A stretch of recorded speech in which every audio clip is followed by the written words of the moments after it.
Hello दोस्तों, महाभारत काल में ऐसे कई लोग हुए जिनको अपने सामर्थ्य पर घमंड हुआ था। उनमें से एक थे पांडु पुत्र भीम। आइए हम इसकी कहानी सुनते हैं कि भीम का घमंड आखिर टूटा कैसे। भीम को यह अभिमान हो गया था कि संसार में मुझसे अधिक बलवान कोई और नहीं है। 10,000 हाथियों का बल है, उसमें उसे कोई परास्त नहीं कर सकता। भगवान अपने सेवक में किसी भी प्रकार का अभिमान रहने नहीं देते। इसलिए भगवान श्री कृष्ण ने भीम के कल्याण के लिए एक लीला रच दी। द्रौपदी ने भीम से कहा, आप श्रेष्ठ गदाधारी हैं, बलवान हैं।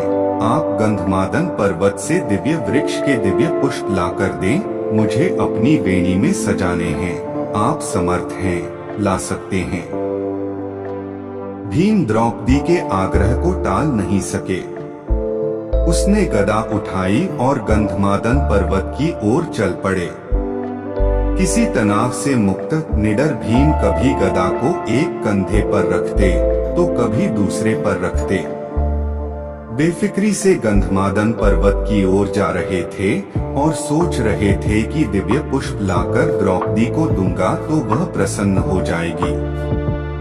लेकिन अचानक उनके बढ़ते कदम रुक गए। उसने देखा कि एक वृद्ध लाचार और कमजोर वानर मार्ग के एक बड़े पत्थर पर बैठा है और उसने अपनी पूंछ आगे के उस पत्थर तक बिछा रखी है, जिससे रास्ता रुक गया है।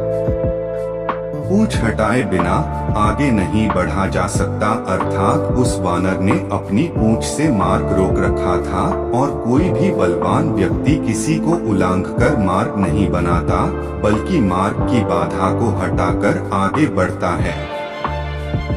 इसलिए भीम भी रुक गए और कहा, ऐ वानर, अपने पूंछ को हटाओ, मुझे आगे बढ़ना है। वानर ने देखा कि एक बलिष्ठ व्यक्ति गदा उठाए, राजसी वस्त्र पहने, मुकुट धारण किए बड़े रोब के साथ उसे पूंछ हटाने को कह रहा है। भीम ने फिर कहा, वानर, मैंने कहा ना कि पूंछ हटाओ, मुझे आगे जाना है। तुम वृद्ध हो इसलिए कुछ नहीं कह रहा। वानर गंभीर हो गया और मन ही मन हंसने लगा और बोला, तुम देख नहीं रहे हो, मैं वृद्ध हूँ, कमजोर हूँ, उठ नहीं पा रहा हूँ। मुझ में इतनी ताकत नहीं कि मैं स्वयं ही अपनी पूंछ हटा लूं। तुम ही कष्ट करो, मेरी पूंछ थोड़ी इधर सरका दो और आगे निकल जाओ। भीम ने तेवर कसे गदा कंधे से हटाई और नीचे रखी और सोचने लगे, इस वानर ने मेरे बल को ललकारा है, आखिर है तो एक पूंछ ही, वह भी वृद्ध वानर की। फिर भीमे ने कहा, यह मामूली सी पूंछ हटाना भी कोई मुश्किल है। मैंने बहुत बलवानों को परास्त किया है, धूल चटाई है, 10,000 हाथियों का बल है मुझ में। इतना कहकर भीम ने अपने बाएं हाथ से पूंछ को यूं पकड़ा, जैसे एक तिनके को पकड़ रहा है। उसने उस वृद्ध वानर की पूंछ को हटाने का बहुत प्रयत्न किया, लेकिन भीम वह पूंछ हिला भी नहीं सके।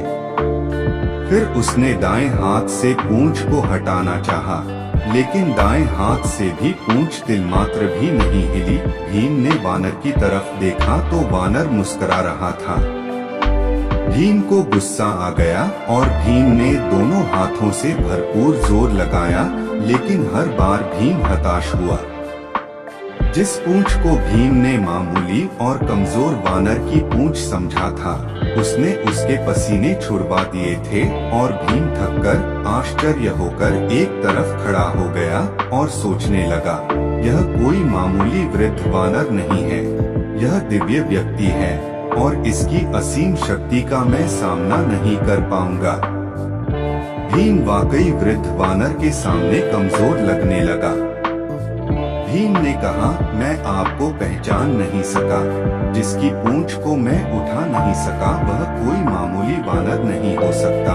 मुझे क्षमा करें, कृपया अपना परिचय दें। वानर उठ खड़ा हुआ, आगे बढ़ा और भीम को गले लगा लिया और कहा, भीम, मैं तुम्हें पहचान गया था।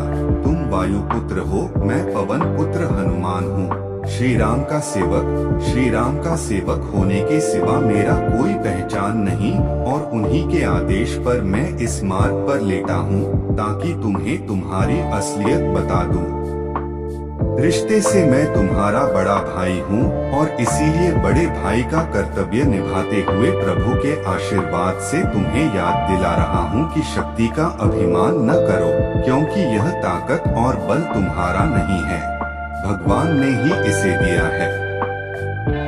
यह शरीर भी तो परमात्मा ने दिया है और जो चीज परमात्मा की है वह किसी और की कैसे हो सकती है। इसलिए अपने अहंकार को त्याग दो। भीम की आंखें खुली। भीम ने हाथ जोड़कर सिर झुका लिया और हनुमान जी के चरणों में गिर पड़ा। घमंड मनुष्य का ऐसा विकार हो जो मनुष्य को आगे नहीं बढ़ने देता। इस विकार से अंत में मनुष्य का पतन ही होता है, इसलिए हमें किसी का भी घमंड नहीं करना चाहिए। आप इसी तरह कहानी सुनते रहे, खुश रहे और हमारा चैनल जरूर सब्सक्राइब कर लें। धन्यवाद।